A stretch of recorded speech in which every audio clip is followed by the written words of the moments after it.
Yeah, guys, welcome back to Kofizulu Media. I promise to do this often. It's not easy, but uh, I'll do my best. In fact, Kofizulu Media, we strive for excellence. In this video, I attempted to explain debt restructuring, looking at it from the perspective of the individual, companies, and even a sovereign country. That is to say that debt restructuring is available for individuals, companies, and sovereign countries. A lot of people think it's something only for sovereign countries and companies. No, individuals can also access uh, this program. Um, I also take some time to discuss some pathways that might have led uh, Ghana to this point. I'm using Ghana as a case study because I felt that currently, since we are with the IMF, it will be good for me to throw more light, even though a lot of people have already made a lot of submissions on this debt restructuring program with the IMF concerning Ghana. I have a retrospective look at the infamous "there will be no haircut," which was said on the 30th of October 2022. Guys, for me to do more of this video, I would like you, plead with you to subscribe to the channel on YouTube. It's very, very important to me. I need the numbers. Uh, it's not easy to get time out of school with combining with work and other stuff to do some of these videos. It is not easy. But without wasting much time, let's jump straight into it.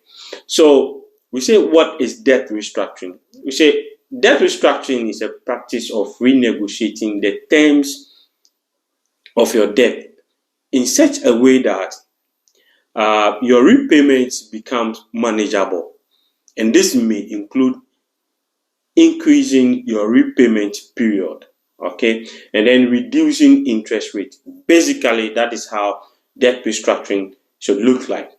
So with this program, let me take it from the perspective of the individual. A typical example is when, let's say, an individual access a loan facility from a bank or any other institution, but you could realize yourself that it is impossible for you to pay back this loan concerning, especially looking at your business or whatever reason why you took the loan, or probably you are out of job, you were relying on your salaries to pay back this loan. Now, this is when you go to the bank and then plead with them so that they can renegotiate the terms of your loan for you. For instance, if every month I am supposed to pay 1,000 Ghana cedis into my account, the bank can decide that, okay, looking at your situation, you are out of job. This time, do not pay every month, but pay it after every 3 months. What they are doing, instead of paying every month, you pay in every 3 months. Now, when it comes to the interest rate, assuming the original contract, you were supposed to pay 40% on the interest as an interest, which is the norm at our place, the bank can decide that, okay, this time we are reducing the 40% to 20%. So basically, for an individual, that is how debt restructuring looks like. Now, for companies, a company will want to restructure their debt when the company is in crisis. Let's get this right. Debt restructuring is the second to the last of all. It means that after debt restructuring is what we call bankruptcy, the non-existence of the company. So for lenders to actually avoid that, what they do is that they come to some form of a negotiation with lenders. The company comes to some form of a negotiation with lenders so that this company can continue to exist. When the company continue to exist, then they can be able to do what? To pay you back the money they owe you. So this will happen. For companies, they have certain tools that they will use. Okay, for instance, we'll call something debt to equity swap. What it means is that I've lent money to the company and the company has defaulted. The company is not able to pay me. So this time, the company will look at how much I own, and then I become a part owner of the company, looking at how much the company is supposed to pay me. So we say what? Debt to equity swap. Now, this is where head cut also comes in. The head cut basically means that your interest payment will actually be reduced or not paid at all. Let's get this right. The interest payment. If I lend money to you, definitely you have to pay interest on it. Okay. So to avoid bankruptcy, because when a company goes to bankruptcy, what lenders get in return is very small. So they will prefer to renegotiate the terms of the what? The lending terms. So the company will not go to bankruptcy. Okay. Now, finally, as using Ghana as a case study. So what it means is that Ghana currently is broke to the core. And we all know that the IMF is a crisis lender. So for me, I think that it is not a bad thing to go to the IMF. That is my opinion, because of the past experiences we have had. So what the government of Ghana have secured a staff approval of 3 billion with the IMF. What it basically means is that the IMF is going to give Ghana an amount of 3 billion so that it can help Ghana to what? Sustain its debt. But this money does not come free. It comes with conditions. That is why the citizens, or it is important that we citizens, we should be concerned about government programs and policies. Because at the end of the day, if the IMF should give Ghana this amount of money, the IMF will definitely give the country some conditions. And most of the time, it is the citizens that suffers the most.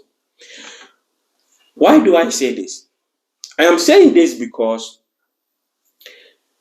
if you look at Ghana's debt restructuring program currently, all those people who have invested with the government will be affected. All those people who have lent some form of money to the government will be affected. Why do I say this? Because if the IMF is giving you money, it wants to see from your part also that you are sharing the burden. In sharing the burden is the citizens that suffer. That is why today bondholders and all government securities, there is some form of restructuring, either where the period in which maybe your bond is supposed to mature will be extended. So basically, that is what it means. That's why a lot of people are agitated.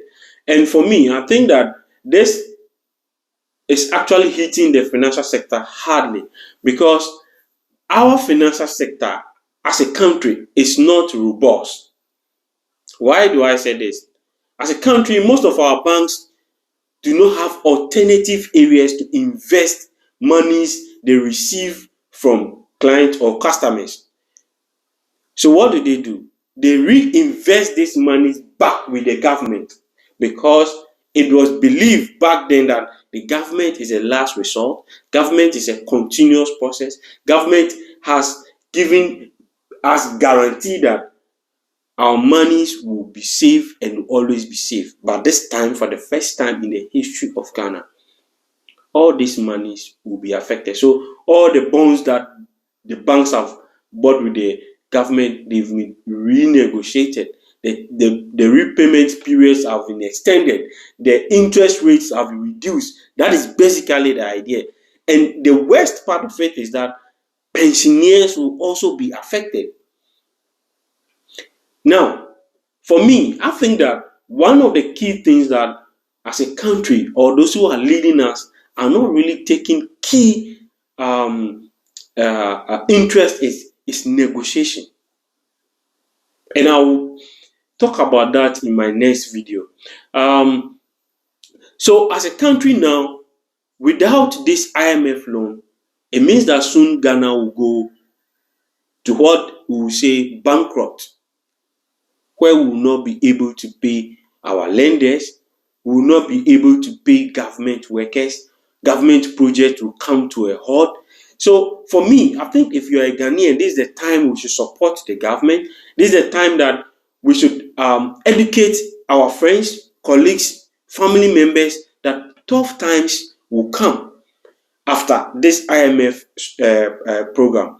But it have also been clear that our leaders, when things are left for them to do alone, in fact, they mess things up.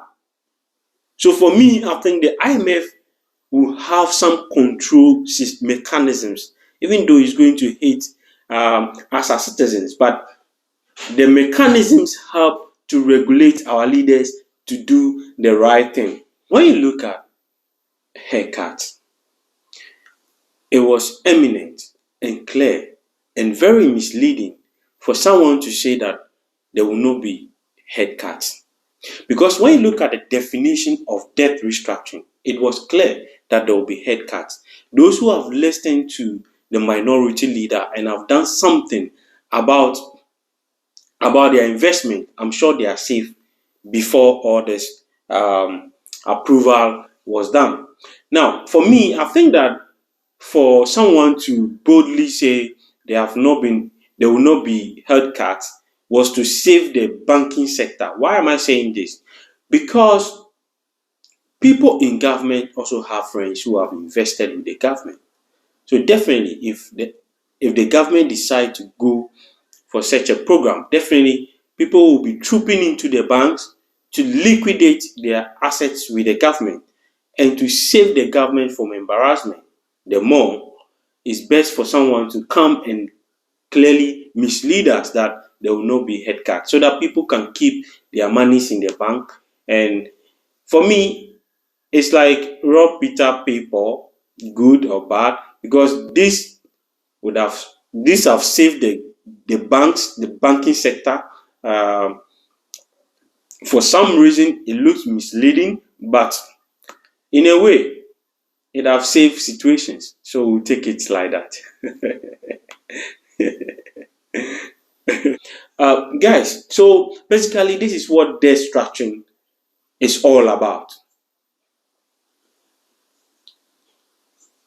Watch out for the next video where I will discuss how this debt restructuring is going to impact our lives as citizens and those people who will be badly affected. Thanks for watching. Subscribe to the channel on YouTube. Become part of the family. Thank you, guys.